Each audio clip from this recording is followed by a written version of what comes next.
Kuku. O, kaip nuostabu. Prašau, žiūrėkit, įsižiūrėkit, kas dar nėra matę. Žinot, kokia čia yra liga bičių.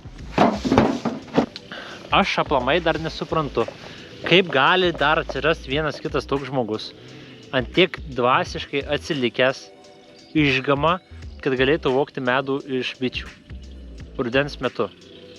Ta prasme, kokio velnio tai daryti, ar jum, nežinau, arbata bus saldesnė nuo to medaus.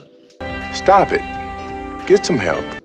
Tai aš jau geriau duosiu medaus nemokamai, kad tiesiog atsiknistų nuo vėlių ir nuo bičių. Nu tikrai, taip pagalvojus, tiesiai šviesiai man negaila, ten tie rėmeliai, nu man jie 4 rėmeliai tarp kelių tūkstančių rėmelių. Vaškas, nu vaškas pasiūs bitės, bet nuo tos bitės, kurios žuvo.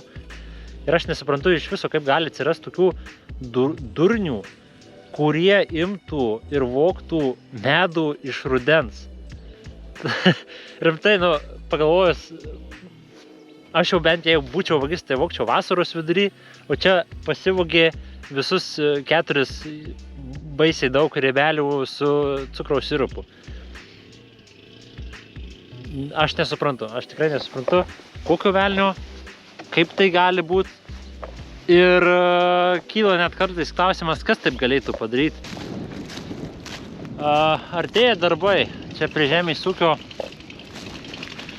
yra kas tręšia, yra kas jau pasitręšė. Aš dar neskubėsiu. Čia pas mus Anykščių rajone visai kitaip viskas vyksta. Kitur kai kur sausa, tai tiesiog reikia žiūrėti pagal padėtį, kokia ta padėtis rajone savose žemėse. Trumpa apžvalga šių metų, kokie darbai, ką darysiu. Tai čia kur buvo grikiai, šitam lauke, belieka tik miežių sėti. Grikius palikau, neapsimokėjo man to žemės tikrai skust, judint. Tai tie šiaudai kuo puikiausiai įsiterps, drėgmę sulaikys man. Gan gerai sėsis tie patys miežiai, tai jeigu vienas kitas grikis išdygs, tai dar ir nušals, o jeigu dar bus, tai ir nusipurkš. Kas svarbu dėl būtent trąšų barstymo, tai už savaitę su pusė gal tik tai važiuosiu, nes čia pas mane dar drėgmės pilnai pakanka. Gilesniuose sluoksniuose drėgmės labai daug, palyginus, kiek girdėjau. Tai manau, dar reikia palaukti. Na, daugmaž žiūrėti. Jeigu rodys į priekį lietų, tai gal dar tada palauksim, o jeigu sausa bus, tai reiktų ir gan greit varyti. Jau gal net jau pradėti važiuoti tiksliau į laukus. Nu va, šalia miežių. Čia praeitais metais augo gerbiamieji kviečiai. Pilna dar ridiko prišalusio, grikiai buvo miksiukas maišytas. Tai čia labai norėčiau žirnius pasisėti. Šitoj vietoj. Tada visas laukas ir miežiai nusikals panašiai, ir žirniai nusikals panašiai, ir kažką visą tiesiog lauką pilnai apsėsiu. Nes šiai 2 dalis skaidyt man nelabai apsimoka. Tai pasižiūrėjus, tai irgi gan sausas ruduo toksai buvo, tai nu to šaknys, tai žiūrint, gan tiesiai gražiai nuėjo. Bet biški kudokos, o čia šiek tiek storesnė. To pačio ridiko, tai niekada neapsimoka žalios trąšos įterpti iš rudens.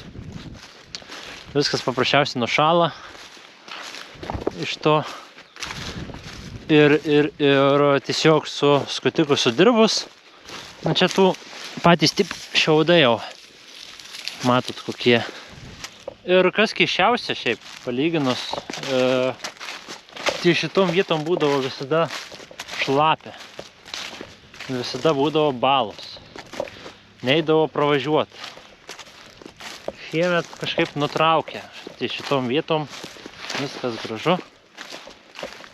Tik šita vieta yra toks plėjimas nelabai fainas. Tai reikės tą patį žirnį. Manau vis tiek čia nuo piktžolių būtinai. pūst. O kas čia? O, koksai, žiūrėkit. Matot, kokie ridikai pas mane buvo užaugę. Stambus. Matot, kiek drėgmės laiko jie.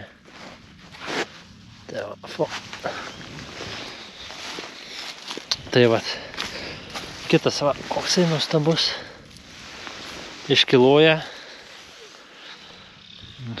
Va, pasaka. Ir jie šiaip bendrai naikina ir šaknų ligų visokius pradus. Mažina. Ne tik drėgmę sulaiko. Kam grikiai naudingi augalai, tai grikiai atlaisvina fosforą. Jeigu jis yra užsiblokavęs dirvožemį, saulėgrąžos atstato korizę. Nu, žodžiu, daug yra visokių va, tokių augalų. Facelijos, pavyzdžiui, bitininės mažina javų ligas, jei neklystu. Tai visada, jeigu kažkokią žalią trąšą sėjat, visada reikia pasižiūrėti, kas įeina į tą žalią trąšą. Kokie augalai ir ką jūs norite pasiekti su tą žalia trąša. Aš savo atveju, ką daugmaž turėjau,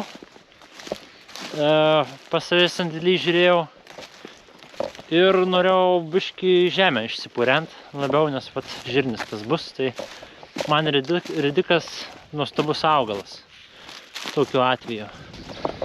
O rapsas mano, čia šalia, rapsas gyvena sunkiai šitoj vietoj, dėl ko, tai kad labai graužia visi jį, nu, vabalai vienas kitas matosi, paslėptas raublių tas gumbelis, bet jie labai vat nugraužti ponų stirninų, nes labai skanus kopūstas čia yra, tai šiek tiek liūnoka ir viena kita piktžolė yra, šitos nefainos labai. Tai čia visa ta dirva išarta, atrodo vietom rapsų net nėra. Ką tik va vienas nukastas, kitas nukastas. Tai dėl to tas rapsų laukas toksai liūdnas. Pagalvojus. Bet ties kai kuriom vietom tai viskas gražiai. Tas rapsas tikrai gražiai atrodo, kur nenuvalgytas. Ir viskas su juo tvarkoj bus. Šiaip labai norisi kuo greičiau važiuoti į laukus. Trešt. Ne pats gražiausias oras čia man vaikštinėti. Gan retokie tokie atrodo rapsai vietom. Bet šiaip kai susiskaičiuoji, jeigu bent 25 augalai yra kvadratiniam metre, tai tada yra pasaka su rapsu. Jis toksai augalas, kad jeigu netoks tankus pasėlis, tai jis visą tą tankumą atsistato kartu su šoninėm šakom. Tai tokias kaip ir išvadas geriausia darytis tada, kai susikaičiuoji, kiek yra augalų kvadratiniam metre. Tai vat. Šiaip piktžolėtas šitas laukas. Atrodo nėra rapso. Bet va, lapą numeti. Žaliuoja, leidžia. Tai va, kitas pasislėpęs. Nu, kaip Dievas duos. Taip ir atrodys tas rapsas. Kalbant apie ūkio techniką, tai susipažinkit. Niekad nematytas pirkinys. Priekaba. Veža 5,5 tonos kviečių. Padangos lietnykai. Per galą yra sklendė. Na, ką žinau, pirkinys kaip pirkinys, labai gan pigiai mokėjau aš už ją. Oriniai stabdžiai, turbūt svarbiausias dalykėlis Anykščių žemėse, nes čia labai kalnuota ir vežt grūdus yra gan pavojinga, be stabdžių priekabos. Sutariau neseniai su vienu kaimynu suvirins šitą vietą dugno, nes reikia jį kažkiek patvarkyti. Ir po pačią apačią turbūt pats negražiausias dalykas yra va toj vietoje.